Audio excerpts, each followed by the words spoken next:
శ్రీనాథ్ గురించి చెప్పాలి. Srinath is very very very very చాలా సున్నితమైన మనసున్న టాల్ మ్యాన్.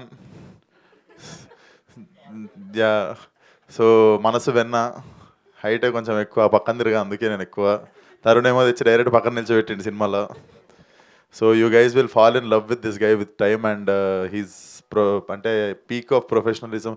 ఆయన మీద చూసుకుంటే నాకే ప్రొఫెషనలిజం కానీ కొంచెం డిసిప్లిన్ కానీ ఇవన్నీ కొంచెం ఆయన మీద నాకే తక్కువ. So definitely I'm so happy for him. Hit సినిమా స్టార్ట్ చేసినప్పటి నుండి I have been travelling with this guy కదా, and I was the first happiest guy when he was casted in ఈ నగరానికి ఏమైంది. So you guys will fall in love with him again and again. So all the best Srinath. And Gayathri garu మీరు కూడా అద్భుతంగా చేశారు, like very very rooted performance అనిపించింది. So all the best to the whole team. And మీకు కూడా thank you అండి. Night నుండి అసలు ఈ 3 కాకుండా ఇంకేమైనా చేసిరా మీరు? ఇంకో 2 ఉన్నాయి దీని తర్వాత. ఈ రోజా అసలు ధీరజ్ గారి కపుల్ ఫ్రెండ్లీకి మీ ఓపిక దండం. మీరు కూడా థ్యాంక్ యూ సో మచ్ అండి. So all the best for the release. March 6th అందరు థియేటర్లో సినిమా చూడండి. అండ్ రేపు మా ఫంకీ చూడండి with family. Thank you so much.